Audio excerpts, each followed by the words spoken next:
Guy says he's going to knock you out. You've heard it a million times as well, but you're always a scalp.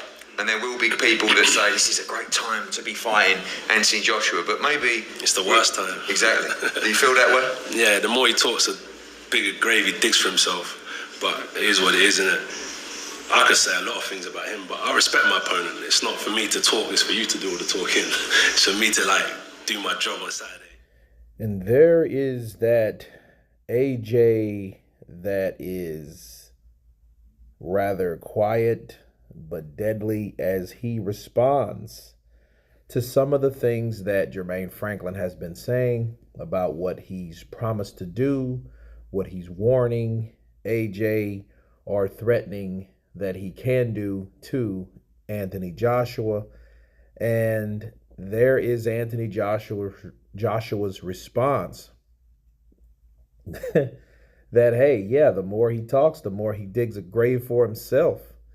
So AJ's grave digging now, and he's like, I can say a lot of things about you, which was humorous, but let's see it.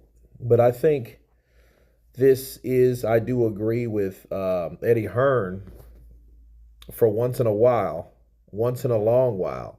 I do agree with Eddie Hearn that this is a type of fight, or this taking a fight with Anthony Joshua would probably be, it could be the best time, but more than likely, people, it's the very worst time you could actually fight Joshua. Why? Because you're not, the guy that Joshua fought was a very slick, complicated, complex fighter, very talented. And dealing with someone like that can lead to frustration as well as hesitation.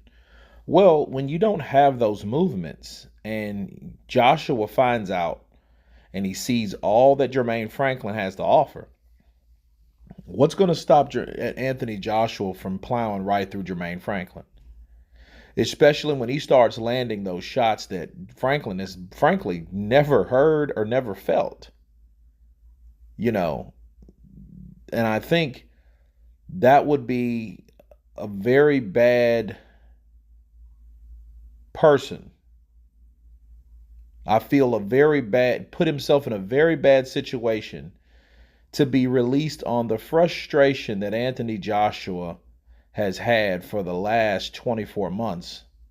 Because now he's in there with a guy that may be tailor-made for him. That's an orthodox fighter. That's a fighter that he's accustomed to seeing certain counters from, especially learning new things on top of the things that he already knows. This could very well be an ass whooping of Jermaine Franklin's life.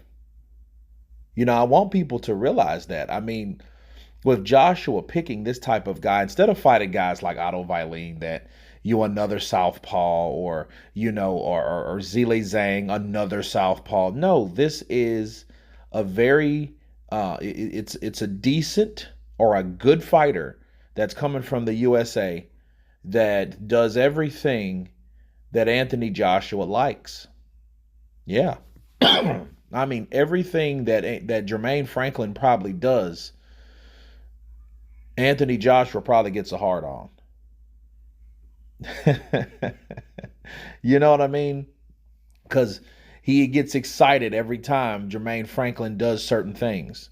Do you think it was a coincidence that Anthony Joshua was at that fight when Franklin fought Dillian White? Bars. No, it wasn't. It was no coincidence, because he knew he was going to fight one of those guys. If Dillian White would have stopped Jermaine Franklin, he would have fought Dillian White. But Dillian White proved to be beatable, or to look not the same against Jermaine Franklin. So they decided to pick Franklin. Gave Franklin another payday, blessed that man with another fight night.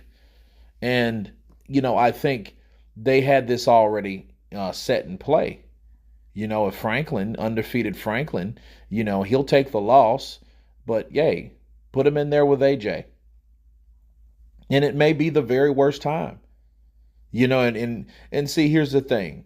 When AJ destroys Jermaine Franklin, if that happens, people, he won't get the credit for it.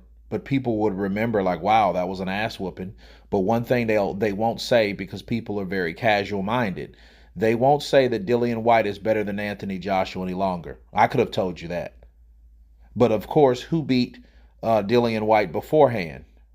Tyson Fury.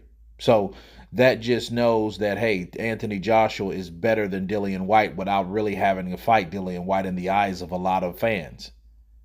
That's what's really going to happen, or I think that's what could transpire.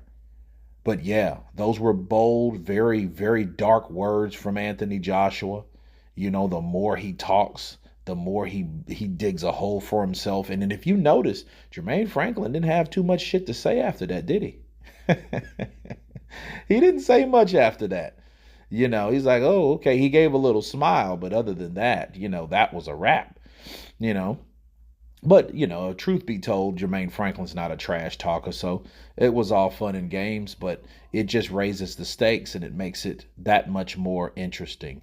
But anyway, you guys tell me what you think. Of course, please subscribe, and you guys been Counterpunch. Peace!